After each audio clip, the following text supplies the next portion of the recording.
Bom dia, sétimo ano. Nós falaremos sobre a formação, na videoaula de hoje, nós falaremos sobre a formação dos estados europeus, né? Ou as monarquias nacionais. Como é que vai se dar isso? Com a união entre a burguesia e os reis.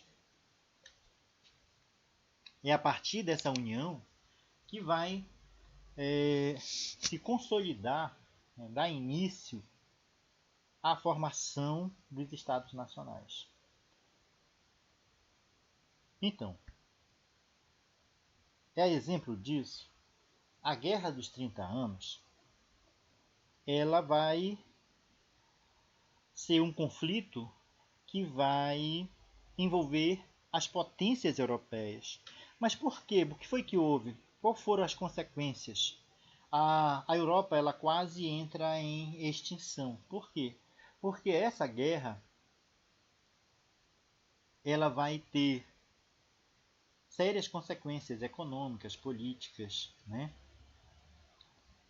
E a causa dessa guerra é que as potências em si elas discordavam de questões religiosas, de questões econômicas, e isso acabou gerando um grande conflito que durou 30 anos. E nesse conflito, né, depois, né, desse conflito, foram assinados vários tratados de acordos de paz, né, e após a guerra vai gerar um sentimento de nacionalidade, um sentimento de Estado, onde você, o cidadão, ele vai estar defendendo o seu Estado, o francês, o Estado francês, enfim. E, no meio de tudo isso, nós vamos ter as teorias, né, absolutistas. O que foram essas teorias absolutistas? Primeiro, com Maquiavel, que ele vai criar O Príncipe. O Príncipe foi um livro onde ele explica como o monarca deve se comportar, governar, enfim. E aí ele vai defender dois pensamentos: a razão de Estado acima de tudo e os fins justificam os meios. E o outro teórico é o Thomas Hobbes, que vai criar o livro, fazer o livro, né? O Leviatã, onde ele defende o poder do Estado acima de tudo. O Estado serve para livrar a humanidade do caos e da anarquia, e o homem é lobo do próprio homem, ou seja, o homem ele pode destruir o seu próprio semelhante. Nos Estados nacionais, ou nas monarquias nacionais, o Estado absolutista, o rei, né, ele vai criar um mecanismo que vai ser denominado de mercantilismo. Só que os Estados nacionais vai ser o quê? Vai contar com apoio aos negócios da burguesia. O Estado vai também sustentar os nobres, pagando-lhes renda. E quais são os meios do mercantilismo? As barreiras alfandegárias, o estímulo à expansão marítima e colonial, o aumento da população, o incentivo às manufaturas nacionais. E quais os objetivos de tudo isso?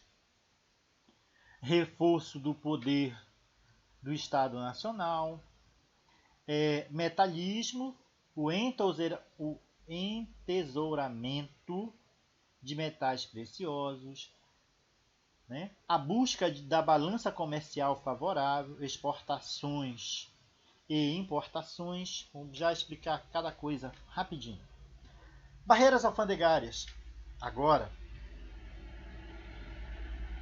com os estados nacionais, cada estado vai se defender, ou seja, ele vai criar as barreiras alfandegárias que é para impedir que, um exemplo, a Inglaterra venha vender seus produtos na França, prejudicando a burguesia francesa.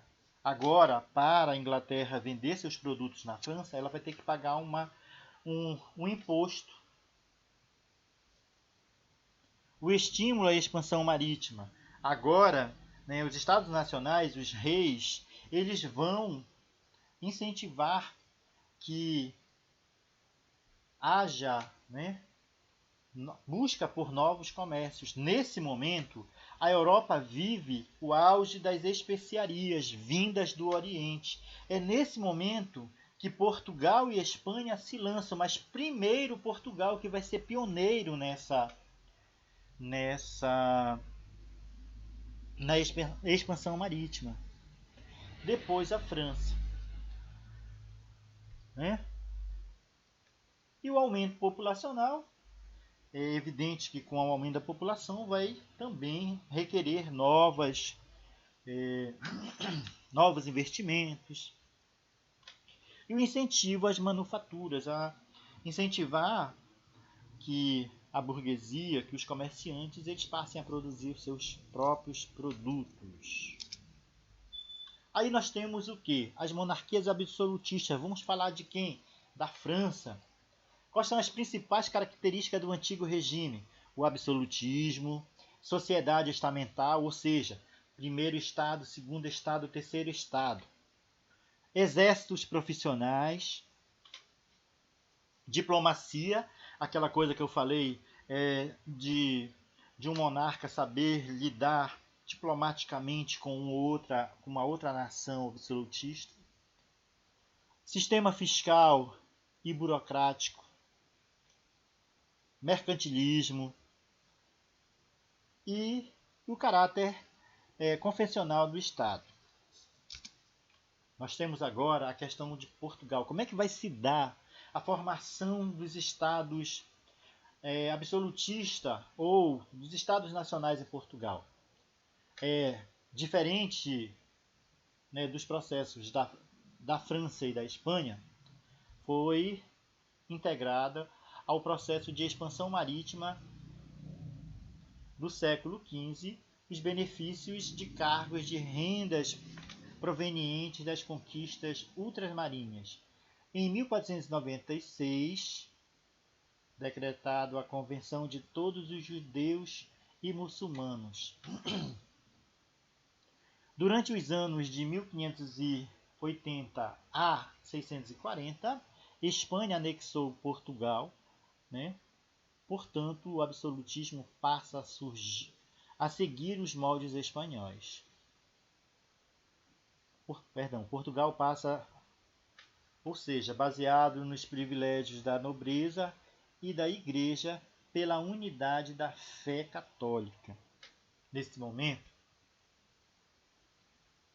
é definido que uma religião, então, Portugal, ele vai conseguir conquistar seu status nacional a partir da Revolução de Avis, quando o último monarca ele morre, não deixa herdeiro, e entra em cena, né, a dinastia Avis. A partir daí vai haver uma união entre a burguesia e o rei, e essa união vai gerar o que? A expansão marítima no século XV. É a partir desse momento que o Brasil ele é descoberto. É a partir desse momento que vai haver uma troca, né, do fluxo comercial, que antes era no Mediterrâneo, agora passa a ser no Atlântico. Por quê? Porque o Brasil é encontrado acidentalmente, segundo a história. A Espanha, o processo de formação dos estados nacionais espanhóis vai se dar primeiro, né, pela Guerra da Reconquista. O que foi a Guerra da Reconquista? É quando dois reinos, Castela e Aragão, eles vão se unir e vão expulsar os muçulmanos, os árabes, né, da Península Ibérica, principalmente do sul da Espanha. É a partir daí que vai surgir com a união, com o casamento dos dois reis católicos, né, dos reinos católicos, Castela e Aragão, é que vai surgir com força total o Estado Nacional Espanhol. E, por fim, nós temos o absolutismo na Inglaterra. Então, após a Guerra dos 100 Anos, o que foi a Guerra dos 100 Anos? Uma disputa entre França e Inglaterra, ou entre Inglaterra e França. Por quê? Porque o último rei francês, ele morre sem deixar herdeiro, e um primo distante, que era rei da Inglaterra, resolve contestar o trono para anexar o trono francês, as terras francesas à Inglaterra. E aí surge uma batalha, né, que é a Guerra dos 100 Anos. Nessa batalha vai dar destaque à heroína nacional francesa, que é a Joana d'Arc, com uma mulher que vai liderar um exército com seus discursos, ela vai incentivar, e nesses discursos ela vai criar o sentimento nacionalista, né, de defesa. Após a França sai vitoriosa, a Inglaterra perde. Após a derrota da Guerra dos 100 Anos, a Inglaterra se vê novamente em uma guerra civil, que vai ser denominada a Guerra de Duas Rosas, que nada mais é do que uma disputa interna entre os Yorks e os Lancaster pelo trono inglês. Após essa disputa, né, vai ocorrer também uma união estável. Vai ser declarado fim desta guerra, e vai haver uma união estável, um convívio entre os Yorks e os Lancaster, que vai surgir o que? A dinastia Tudor, que vai ser a união das duas rosas. Após isso, vai ocorrer na Inglaterra, né, já com Henrique VIII, vai ocorrer as reformas protestantes. O que nós vimos na aula passada, que foi o quê?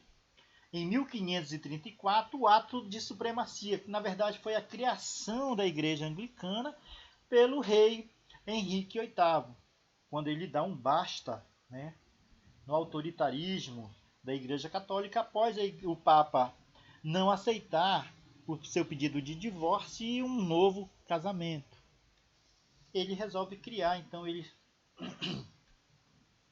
separar, e ele passa a confiscar todas as terras, todas as propriedades da Igreja Católica. Ok? Então, crianças, eu espero ter colaborado um pouco. Peço desculpas a vocês por conta, né? Uma coisa é você estar presencial, outra coisa é você estar olhando para a tela de um computador, olhando para a câmera de um celular, não é a mesma coisa, mas infelizmente as circunstâncias nos faz ter esse meio de aula. Acredito que dentro em breve a gente já possa retornar e estar olho no olho, aquela coisa de vocês poderem perguntar e eu poder esclarecer para vocês. Bom, desejo a vocês um bom dia, fiquem todos com Deus, com a proteção divina. Até a nossa próxima aula. Tchau. Obrigado.